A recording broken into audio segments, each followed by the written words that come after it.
It was a dark evening. A light breeze was blowing on the dirt road of the village. The leaves of the trees were rustling against each other, creating a strange rustle. The sun had set, and the area near the cemetery seemed shrouded in fog. Ahmed, a young man of about 20, was walking towards the cemetery with a bouquet of white roses in his hands. Like everyone else in the village, he was afraid to pass by the cemetery, but today he was forced to. A week ago, his close friend Kashif had died in an accident, and Ahmed had promised to place flowers on his grave every Friday. As he approached the cemetery gate, Ahmed's steps stopped for a few moments. Behind the old brick wall, the grave seemed submerged in fog. The sound of an owl echoed in the distance, making Ahmed's heart beat faster. But he knew that he had to keep his promise, no matter what. He entered the cemetery.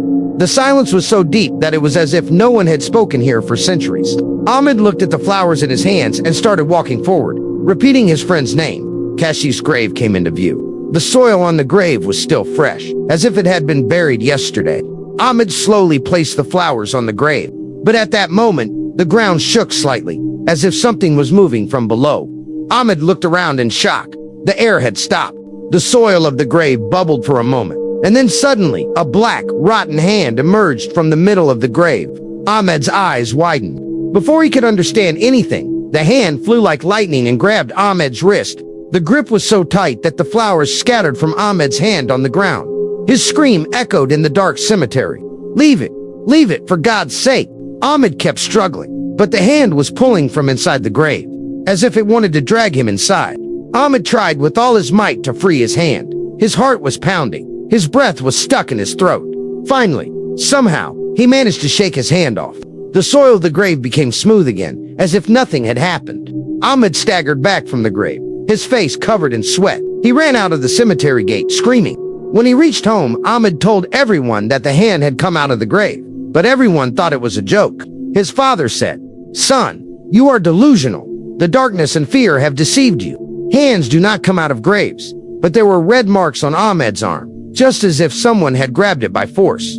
Seeing this, the mother's face turned pale.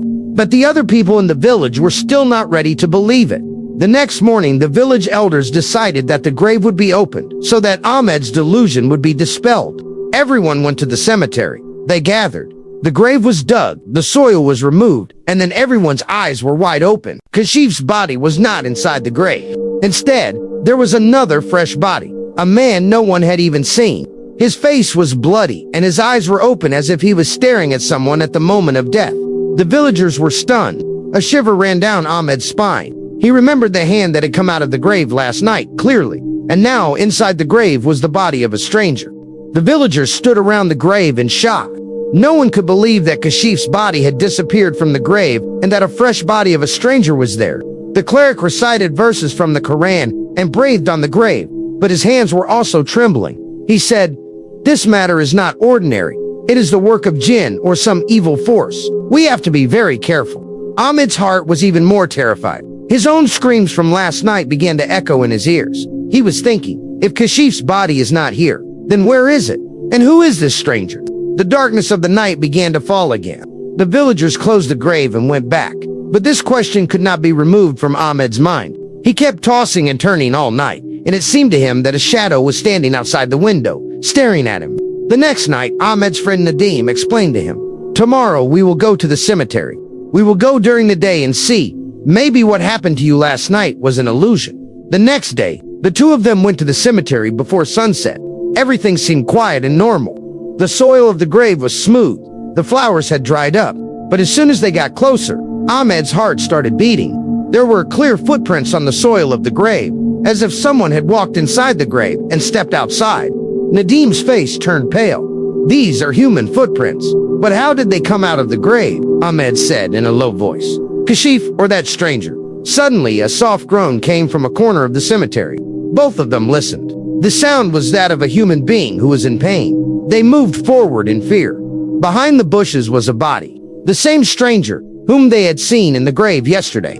But now his eyes were open and his lips were moving. A faint whisper came from the corpse's lips. "Run away! The grave is not Kashif's. He will take you too." As soon as he said this, his eyes widened and rolled upwards, and he was silent forever. Ahmed and Nadim trembled with fear. They ran out of the cemetery and went straight to the village elders. But when they brought everyone back to show them the grave, the body had disappeared. Fear in the village. Now the villagers were also terrified. Children would cry at night, women would lock the doors, and men would start guarding at night. But then a new trouble began. 2 men living near the village disappeared one by one. In the morning, their families found only their shoes near the cemetery. People started saying that a grave in the cemetery had come alive. Whoever goes near it disappears. Ahmed felt that all this was connected to Kashif's grave. He decided that he would not remain without knowing the truth. He also convinced Nadim to accompany him at night. At midnight, they reached the cemetery with a torch and a Quran in both hands. Gusts of dark wind were shaking the trees. As they approached Kashif's grave, the ground began to shake once again. The grave cracked open, and a shadow emerged from within. It was not Kashif, but a tall black being whose eyes burned like fire. His hands were long and claw-like. He spoke in a low voice. "This grave is mine. Whoever brings flowers, I will make it mine. Ahmed, now it's your turn." The flashlight fell from Ahmed's hand. Nadim began to recite verses from the Quran in a loud voice. The shadow retreated for a moment, but then roared and disappeared into the ground again. The soil of the grave kept shaking, and then everything became silent. The next morning, when the villagers went to the grave, Ahmed's body was lying there. Fear was fixed on his face, as if he had seen something horrible before he died. Nadim was the only survivor, but his mind was paralyzed. He kept saying only one thing: the hand of the grave, the hand of the grave. The villagers closed that grave forever and poured concrete over it. But even today, it is said that at night, the sound of someone's nails being rubbed from under the ground is heard, as if someone is still trying to get out. Friends, this was the terrifying horror story, The Hand of the Grave. If you liked this story, be sure to subscribe to our channel, Cursed Narratives, so that you can be the first to find more such scary and thrilling stories.